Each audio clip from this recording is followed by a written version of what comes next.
दिल्ली के शिक्षा मंत्री मनीष सिसोदिया शराब घोटाले के मामले में अब गिरफ्तार हो चुके हैं और सीबीआई ने आज उन्हें कोर्ट में पेश भी किया था। किसी राज्य का शिक्षा मंत्री शराब घोटाले में इन्वॉल्व है, यह खबर ही लोगों का ध्यान और भी ज्यादा अपनी तरफ खींचता है और इसी के बाद तरह तरह के सवाल स्वतः खड़े हो जाते हैं। जुलाई 2022 से ये सारे मामले की शुरुआत हुई और उस वक्त सीबीआई के हाथ में कोई भी सबूत नहीं लगा। सीबीआई ने सिसोदिया के घर से लेकर दफ्तर तक छापेमारी की और उसका हाथ खाली रहा। उसके बाद से ही दिल्ली की सड़कों से लेकर दिल्ली के विधानसभा तक तरह तरह के राजनीतिक ड्रामा देखने को मिला। लेकिन आखिर ऐसा क्या हुआ कि हमेशा हर छापे में खाली हाथ लेकर लौटने वाली सीबीआई को ऐसा कौन सा सबूत मिल गया है जिसने मनीष सिसोदिया को गिरफ्तार कर लिया है। और हम आज बात करेंगे कि आखिर ये घोटाला कैसे हुआ और इस घोटाले के लिए किस तरह के माइंड का इस्तेमाल किया गया। नमस्कार, जय हिंद, मैं हूं धनजीव तिवारी, आप देख रहे हैं हाइलाइट्स न्यूज मीडिया। 2022 में जब दिल्ली में नई शराब नीति को लागू किया गया, उस वक्त इस नीति की बहुत ही ज्यादा बढ़ चढ़कर तारीफ की गई और बताया गया कि इस शराब नीति के तहत जो है दिल्ली सरकार को बहुत ही ज्यादा फायदा पहुंचा है। लेकिन समय गुजरने के साथ ही धीरे धीरे यह शराब नीति शक के दायरे में आने लगा।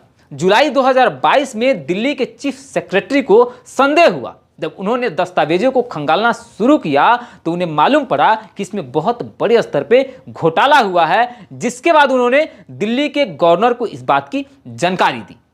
इस पूरे मामले में 15 लोगों पे एफआईआर दर्ज किया गया, जिसमें सबसे ऊपर मनीष सिसोदिया थे। हम इन सारे मुद्दों पे बात करेंगे, लेकिन उससे पहले कृपया करके आप लोग चैनल को सब्सक्राइब कर लीजिए, वीडियो को लाइक कर लीजिए और इन्फॉर्मेशन काम की लगे तो इसको आगे शेयर भी जरूर कर दीजिए। सबसे पहले तो मैं बता दूं कि दिल्ली में 8 से 850 शराब की दुकानें हैं, जिसमें से पहले 4 से 450 दुकानें खुद दिल्ली सरकार चलाती थी। इस शराब नीति के तहत उस दुकानों को अलग अलग वेंडर्स को दे दिया गया और लाइसेंस देने के नाम पे बहुत बड़ा रकम दिल्ली सरकार को हासिल हुआ। इसके साथ ही अलग अलग जगहों पे छूट भी दिया गया। जहां पे शराब की डिलीवरी होती थी वहां पे 50 रुपये पर डिलीवरी लगता था, उसमें भी छूट दिया गया। इतना ही नहीं, शराब का एक प्राइस फिक्स होता है और उसी प्राइस पे शराब बेचना होता है। लेकिन दिल्ली सरकार ने यह फ्री कर दिया कि अगर कोई दुकानदार चाहे, कोई वेंडर चाहे तो कीमत घटाकर बेच सकता है। नतीजा यह हुआ कि जो बड़े बड़े वेंडर्स थे वो आधी आधी दाम पे बेचने लगे। आपने सुना ही होगा कि एक के दाम में 2 शराब की बोतलें दिल्ली में मिल रही हैं। इसका नतीजा यह हुआ कि छोटे छोटे वेंडर्स इस फील्ड से निकल गए, उन्हें नुकसान होने लगा और उन्होंने अपना लाइसेंस जमा कर दिया।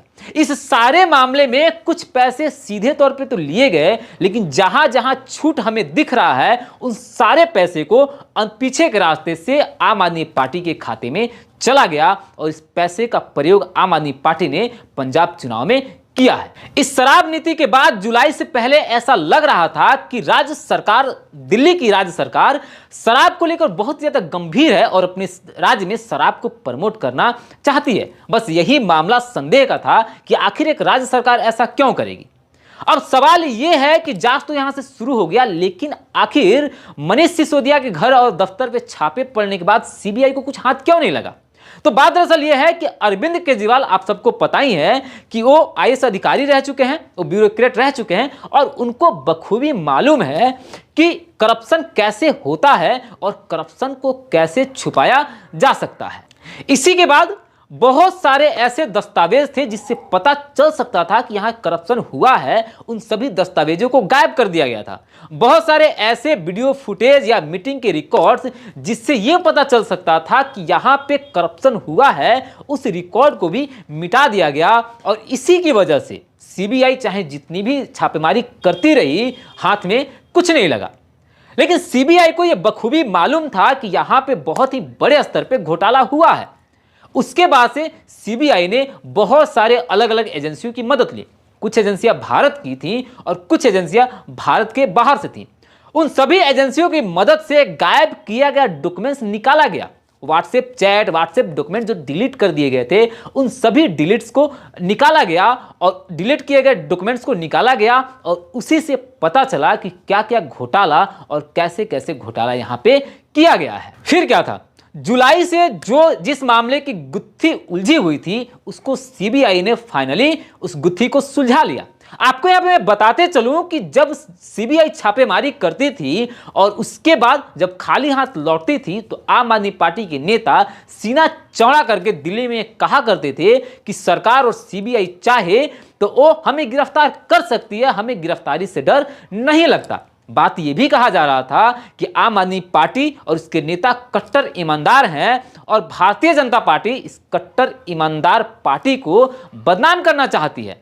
लेकिन फाइनली आखिर में यही हुआ कि अब ये सारी ईमानदारी सामने आ चुकी है और मनीष सिसोदिया का गर्दन जो है उस सीबीआई ने दबोच लिया है और इस पूरे घोटाले का खुलासा हो चुका है।